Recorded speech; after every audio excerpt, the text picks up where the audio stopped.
Hello everyone, and welcome to my General Hospital official channel. I hope everyone is having a wonderful day. Before we begin, please hit the subscribe button and give this video a thumbs up. Port Charles is rocking because of Daisy's kidnapping. According to General Hospital spoilers, Daisy will go during the week of July 7th to 11th, and Port Charles will be rocked by the newborn's abduction. In this week's GH trailer, Sasha Corbin is seen in the baby's nursery, yelling at her daughter's name in a panic as she stares over an empty crib. In the preview, she runs out of the room to inform her baby daddy that their child has been taken, only to run into Michael Corinthos. Every parent's worst dread is this, and poor Sasha has endured enough trauma relating to babies over the years to have to deal with this, yet here she is. Fans of General Hospital are aware that Daisy has been the target of stalking since the day she was born, so the development of an abduction plot is not shocking. It's possible that someone just scooped up the child if she was fussing to console her or take her to Sasha, because these weekly teasers can occasionally be deceptive. However, there is also a very real chance that Daisy has been abducted, which would shock not just Sasha, Michael, and the Quartermaines but the entire community.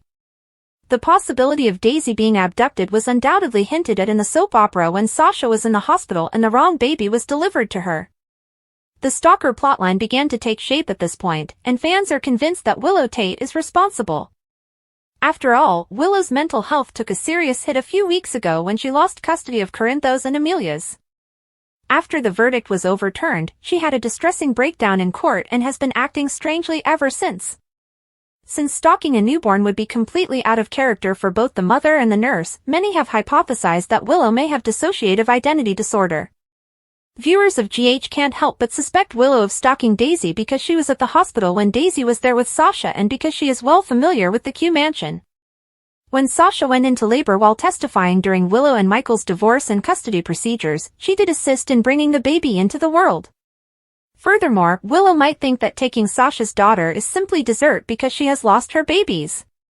However, at this stage, wouldn't Willow be a little too apparent a suspect? The person that stalks Daisy could ultimately be anyone. Perhaps they were Sasha's adversary back when she was cunning? However, as Daisy is Holly Sutton's grandchild, he might have hired a hitman to hunt and kidnap the girl, and Jen Sidwell still feels bad about Holly for tricking him. There are countless candidates on the list. According to General Hospital teasers, Sasha's entire world will change when she learns that her child has passed away. However, given Michael's riches, power, and influence, as well as the fact that the super spy Scorpio family won't let up until the baby is saved, Daisy will soon be reunited with her mother. General Hospital spoilers: is Sonny a Judas? Dubious security and false friends? Sonny Corinthos may have some phony buddies and dubious security, according to General Hospital spoilers and speculations. Does Sonny have a Judas? Two of his new guards, who were tasked with ensuring the late Natalia Ramirez arrived in Belize safely, never returned to see how she was doing. Peter and Paul are both new guards. Both Peter and Paul are new guards that were assigned to Natalia after Sonny gave her a fresh start, had she not passed away. She needed time to pack, so Paul didn't return to see how she was doing, and she missed Daisy Gilmore's christening. He did return, but Sonny couldn't find him, so he dispatched Pete to drive her back to the Metro Court suite where she was staying.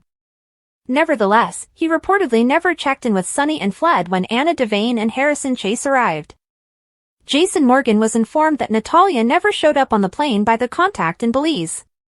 Instead of checking in with their employer or, in Paul's case, going back to check on Natalia, two goons set fire to Charlie's pub while Sonny's two new guards were off doing whatever it was they were supposed to be doing.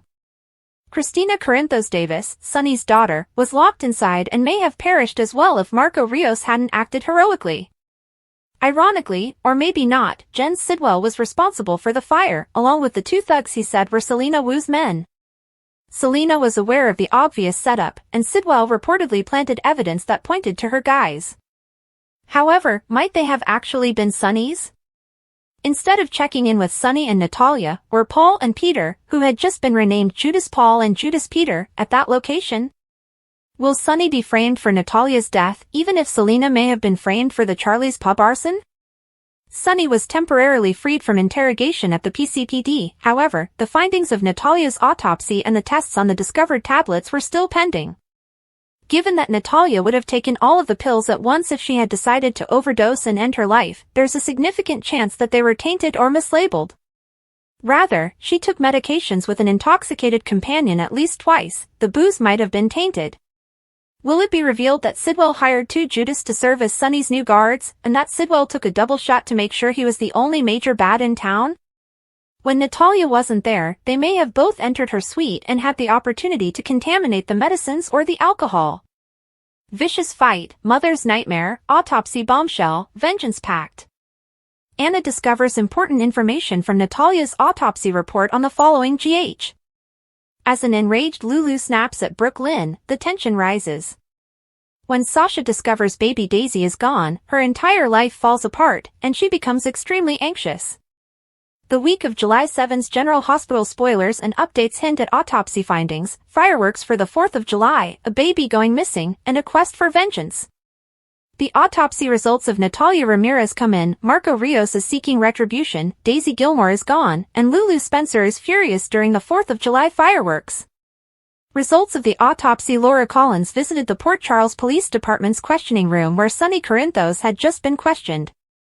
Justine Turner, the acting district attorney, had just departed without asking any more questions regarding Natalia's death. Sonny is getting up as Laura is sitting, and Laura turns around when she hears Anna's voice. Anna is holding some documents and a manila envelope. Natalia was transported to the hospital and declared dead following a suspected overdose suicide, and it turns out that her autopsy report has returned. Anna ends the statement by saying, "I have the autopsy here, Anne." 4th of July fireworks. Though Lulu is furious at Brooklyn Quartermain Chase, Port Charles does have 4th of July fireworks, but they're not the kind you want to witness. Rocco Falconeri had come to Lulu to ask why he had never been informed that Britt Westbourne was carrying him. Viewers of GH will recall that Dante Falconeri had PTSD and brainwashing difficulties before Lulu went into her 4 or 5-year coma, and that Rocco was still pretty little at the time. It would not have been a favorable moment, considering this was approximately a year before to Lulu's coma. But when Lulu slugs Brooklyn and yells, "She came for our son," who is the she's talking about?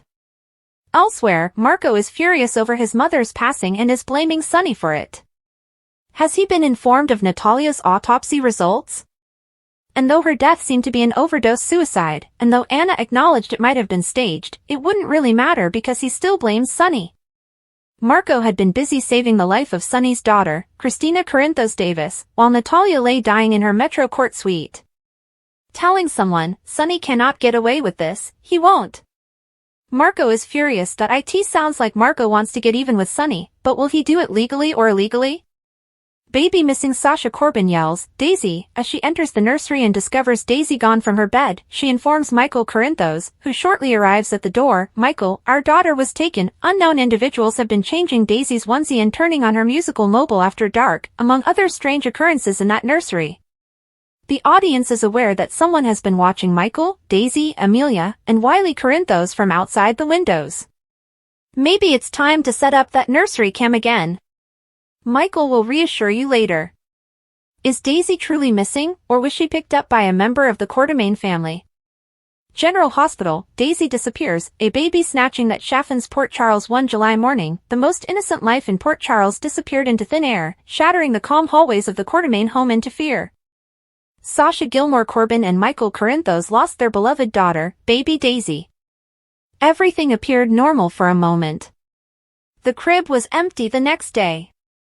Sasha's world came to a halt. Sasha's scream for her child signaled the start of a nightmare that no parent ever wants to experience, and what followed was a terrible wail that reverberated through the estate's walls and into the hearts of everyone who watched. The day it all changed. It began as any other day would. Sasha entered Daisy's room to see how she was doing, still getting used to the hectic schedule of new parenthood and the weird, inexplicable events involving her infant. However, as soon as her palm touched the doorknob, something seemed off. A silence that had previously existed. She left the room just as she had left it, a pink blanket folded over the chair, teddy animals neatly stacked, and the sound of lullaby music coming from the mobile over the crib. The crib was empty, though. No Daisy. No indication of a fight. Sasha had never heard a sound so loud as the scream of absence. She was overcome with panic. As though her baby girl may be hiding from her, Sasha sprang forward, tearing open the next closet, peering behind the changing table, and opening every drawer and wardrobe. With a broken, panicked voice, she called Daisy's name as she staggered out into the hallway. Just as Michael turned the corner, her legs buckled. The blow came suddenly. Emotions and bodies colliding. Sasha clutched Michael's shirt and sobbed the words that chilled his blood, "She's gone. Someone took Daisy, and she's gone." The clues trail the Quartermain home exploded. They set off alarms. They phoned the cops. Brooklyn cried out for all the doors to be locked. Ned yelled commands to the guards. Monica was already on her way to the nursery to assess the situation. The first official on the scene was Detective Harrison Chase, followed shortly after by Dante Falconeri. Although both men had witnessed their share of tragedies in Port Charles, nothing is more devastating than a baby being taken, particularly when it happens so near to home. Sasha, who was hardly able to speak, could only describe the strange incidents that had been happening up to this point. Daisy's bassinet in the hospital nursery was eerily jostling. Her phone started spinning by itself. Discovering the infant in her cot, facing the opposite way and wearing different clothes. She couldn't recall winding a gentle music box tune. All innocuous peculiarities until today. In retrospect, each episode had been a warning she had failed to recognize, a breadcrumb. A long list of suspects. There are plenty of suspects in Port Charles. Indeed, the list of possible infant snatchers was already creating tension in the community. The name that everyone is most likely to mention? Tate Willow. Willow's decline had been gradual and sharp when she lost custody of Wiley and Amelia.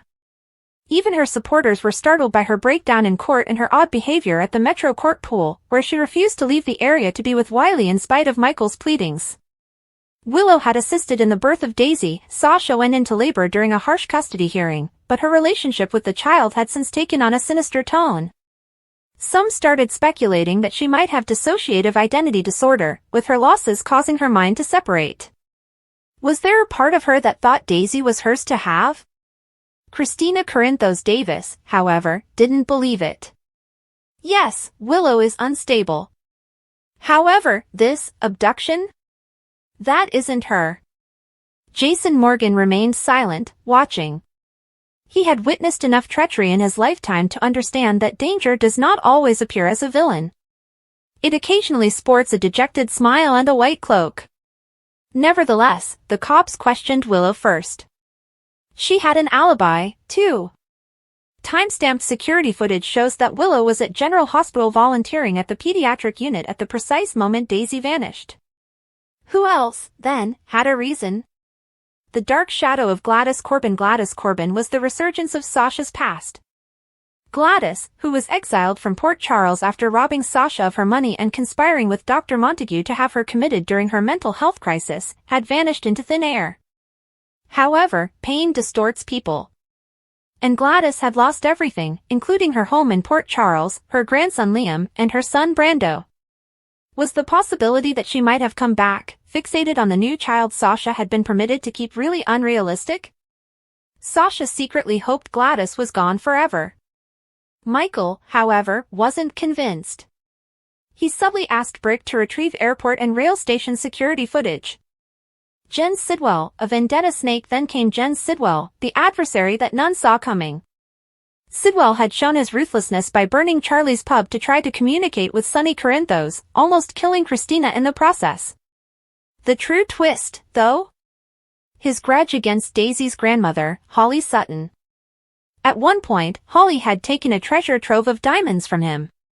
Sidwell had attempted to use leverage by momentarily kidnapping Sasha in retribution. But had he made up his mind to do the task? Sidwell had the means to organize such an event, thanks to his connections to mercenaries and underworld fixers. Something sly. Expert. Quick. Jason had ordered a thorough search of Sidwell's known safe homes, so he was already 3 steps ahead. Jason snarled at Dante, "Don't make a mistake. We return Daisy to Sidwell if he has her. No haggling."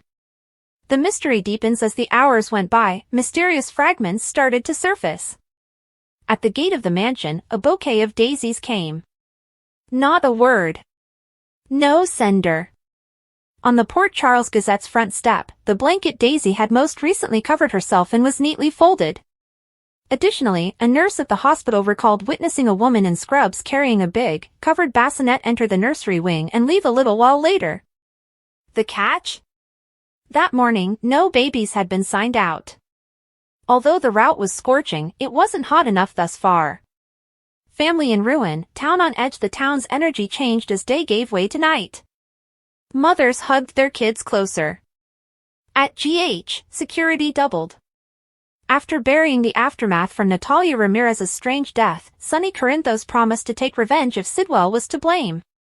The silence was even more terrible than Sasha's sobbing as she sat in Daisy's room, holding one of her daughter's small shoes. Michael stood close by, powerless. This was the one thing that neither his last name nor a checkbook could change. "We'll retrieve her," he muttered. "I swear to you, Sasha." However, assurances didn't feel real. Until the phone rang. A dark voice. The phone was a burner. Just one ring. Then another. Jason replied. The voice was distorted. "You want the baby back? Give up digging. Or we won't be so kind next time." The line died. However, the message was unambiguous. This was no accident. It was a personal matter. And the person who had Daisy wasn't finished yet. Coming up in Port Charles, the search for Daisy is just getting started, as the entire Quartermain estate has been transformed into a war room and Sonny's resources are constantly on high alert. There is a lot of speculation. Friendships will break down. The most unlikely persons will become the target of suspicion. And somewhere, a newborn baby is being held by someone who is certain she is theirs. For Sasha, time is of the essence. Her present suffering is catching up with her past transgressions. The battle of Michael's life has only just begun, not only for Daisy but also for the soul of his broken family. There is no doubt that Port Charles will soon discover the power of a desperate mother. General Hospital spoilers. Is Drew's startling secret Curtis and Jacinda recording out? Updates and teasers for General Hospital hint that dishonest Congressman Drew Cain may be secretly filming Curtis Ashford bribing Jacinda. Will Drew benefit from and gain an edge from the information that Kai Taylor gave Trina Robinson and her family in a betrayal? Kai placed his loyalty to Drew above his loyalty to Trina and her family. As GH watchers know, Kai put his loyalty to Drew above his loyalty to Trina, which means he will probably be kicked off her team. Since Curtis' plan was his secret weapon, Kai chose to tell Drew about it rather than protect Trina's family, which led to more issues. According to the most recent information, Felicia Scorpio located Jacinda in Australia. Curtis is depending on her to find her so he can convince her to help with his plan. The goal is for Jacinda to make up the story that Drew paid her for their passionate evening and that he took the medications voluntarily. However, since Kai has been discussing what he heard with Drew, Curtis' plan seems to be ready to go apart. Although Drew doesn't know every detail, he is sufficiently informed. Despite not knowing all the details, Drew knows enough to set up a trap that might put Curtis in a challenging scenario once more. Drew may use some sly strategies if Felicia is able to get Jacinda back to Port Charles and set up the crucial meeting Curtis has been looking for. It's easy to imagine Drew, possibly with Kai's help, placing a listening device. In any case, Drew might secretly record Curtis and Jacinda's intimate conversation. Drew might be able to find evidence that Curtis tried to pay Jacinda to make up this story, and he might even have a record of Jacinda consenting to it if she did. During the week of July, Drew is expected to acquire a great deal of power over an adversary. This could result in gaining a huge advantage over Curtis and escalating the current feud. Whatever happens, it looks like Drew will be able to keep things under control. Kai's counsel is positioned to benefit Drew while harming Curtis, which will enrage Trina upon discovering his treachery. Despite Kai's attempts to defend his decisions, Trina is likely to become irate and wonder if Drew will always come before him. Astonishing showdown! General Hospital spoilers. Carly warns Gio, Rocco erupts. According to General Hospital spoilers for Monday, July 7, 2025, there will be heated arguments, heartfelt admissions, and mounting mob tension. Lulu is confronted by Rocco about a long-kept secret. Carly and Gio are both deeply afraid of each other, and Jocelyn surprises Vaughn by ending their relationship abruptly. Rocco's outburst and Lulu's upsetting truth. The episode starts with Rocco pressuring Lulu to provide answers. He compels Lulu to acknowledge the truth about his birth after discovering Brooklyn's study. "You didn't give birth to me," he asks, in shock and rage. "Did she?" An emotional confrontation is triggered by that hurtful line. Lulu tries to explain the convoluted history, including how Britt carried the kid after her embryo was stolen. She maintains that her affection for him remains unaffected. Rocco, however, is not interested in explanations. He lashes out because he feels upset that he was kept in the dark. Cody and Brooklyn talk about the feud across town. She wants to be the mature one and move on. She is unaware that by leaving her notes in a location where Rocco could discover them, she has already set off the fire. You might anticipate explosions between the two women once Lulu finds out. General Hospital spoilers: Jocelyn's breakup drama, Joe's dilemma, and Carly's caution. Over at Carly's, she confides in Gio at a vulnerable moment. She acknowledges that there are complexities in her life with Sonny. Although Sonny is extremely protective, Carly acknowledges that he also poses a threat. She suggests that Tracy is not entirely mistaken in her worries for Joe's safety. Vaughn is bombed by Jocelyn in the meantime. This isn't working, she informs him, and publicly ends the relationship. Is the split true, though? Is it merely a smokescreen, though? Things may not be as chilly behind closed doors as they seem. Carly could see this dramatic moment and bring it up with Jocelyn. If so, while Carly looks for the true reason for the crime, the mother-daughter conflict will resurface.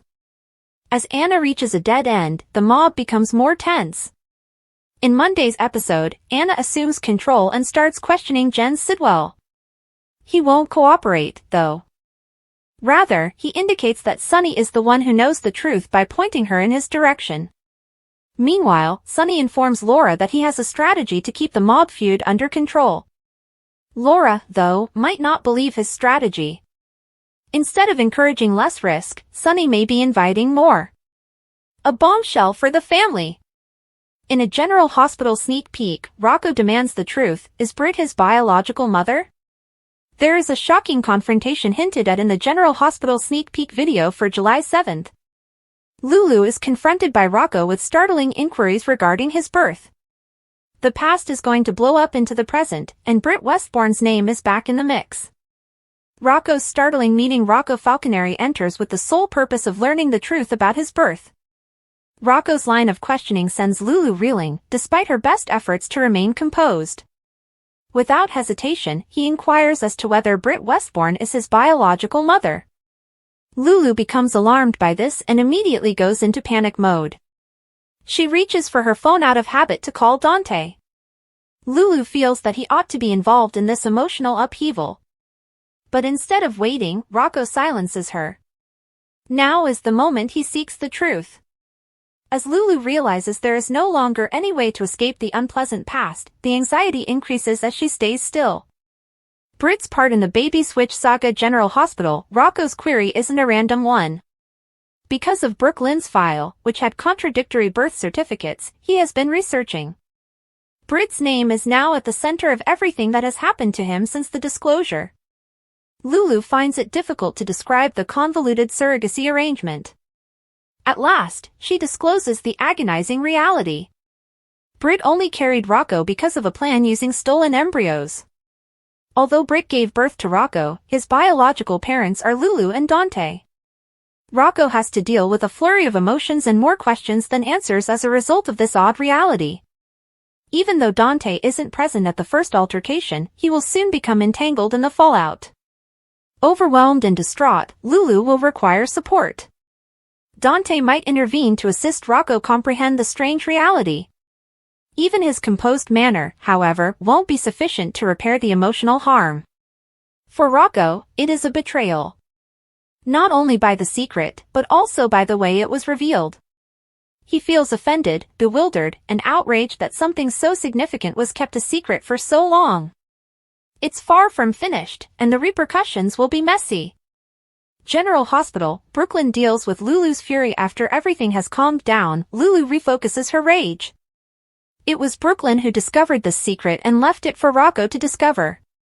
Lulu considers it a betrayal, regardless of whether it was deliberate or inadvertent. She's also not going to let it go easily. In the days to come, Lulu and Brooklyn's relationship should be exciting. Lulu's protective nature will come into full force. It's possible that Brooklyn will have a severe emotional backlash. Some secrets, after all, were never supposed to be discovered. A tumultuous week as Lulu and Rocco face a traumatic history is promised by the General Hospital sneak peek. Long-buried truths, treachery, and secrets combine explosively. Chris McKenna of GH is having an amazing issue that is making him crazy. Chris McKenna disclosed that he has an odd connection to someone in the globe. It should be no surprise that Disney owns Marvel Comics and ABC, having done so since 1996. General Hospital has made references to the comic book industry, most notably in 2012 when Spinelli asked an Avengers banner for help in solving a crime. Chris McKenna, who recently revealed a significant Marvel connection that has caused some confusion, is a newcomer to the program and plays WSB station chief Jack Brennan. A stolen identity in a recent podcast episode. That's fantastic. Bradford Anderson and Steve Burton, the hosts, chatted with McKenna, their guest. The actor responded, "Yeah, there's some other poser out there who stole my name years ago." McKenna continued, "Yeah, this awful person." Anderson asked him if he had forgotten to use McKenna's middle initial, L, after introducing their newest castmate. "He's taller than me, too, which is a shame." Anderson then asked, "I'm the short Chris McKenna?" McKenna responded, "It was for SAG originally when I first joined, but then that guy never really did anything, so that wasn't the problem." When Burton inquired about whether it had anything to do with the Screen Actors Guild. "Do they share credits?" The actor then clarified the issue, saying, "There's a very famous writer who wrote half the Marvel movies and American Dad and now he gets half my credits and I get half of his." Clearly pulling their legs, he went on, saying, "I get some of the swag that he's supposed to get." He added, "I have Spider-Man iPhone cases that were supposed to be sent to him that came to me." He clarified that their credits frequently get mixed up and said that he frequently receives job offers intended for the other McKenna. It hasn't worked out. McKenna was obviously joking. Among his many works, the other Chris McKenna wrote Ant-Man and the Wasp and the three most current Spider-Man movies. It's so easy. Without even changing the course of history, General Hospital may correct its devastating Sam error. The solution was right in front of us the entire time. In 2024, when Kelly Monaco's character Sam McCall was killed off in General Hospital, fans went crazy and demanded that the decision be overturned. It hasn't so far, and it might never be. Monaco might still visit Port Charles, nevertheless, despite this. Kelly Monaco's other character. Recall how Livy Locke, a character from Monaco, was revealed to be Kevin Collins' unexpected daughter on the General Hospital spin-off Port Charles?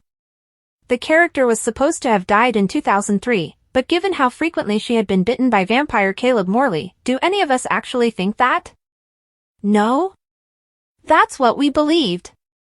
In order to give supporters what they want, Monaco back on screen, it would be easy to get Livy onto General Hospital.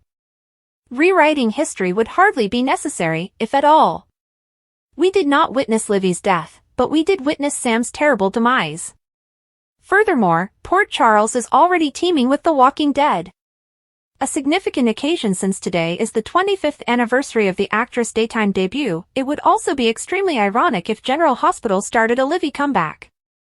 After the spin-off was cancelled, she moved to General Hospital after 3 years in Port Charles.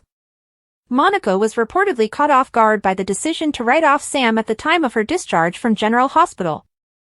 She even went so far as to refer to it as retaliation, albeit she hasn't yet disclosed how. To be honest, we're shocked that Young and Restless and Bold and Beautiful haven't already given Monaco a new job. However, that does provide General Hospital the opportunity to quickly bring her and Livy back. Is it Sam or bust? What are your thoughts? Even if Monaco were portraying Livy, would you still want to see her on General Hospital? Or what's the point if she's not Sam? Remember that a Sam impersonator could have the same impact on Jason, Drew, Dante, and all the other guys who used to adore the original. Thanks for watching. If you like this video, so please don't forget to subscribe my channel and don't miss any update.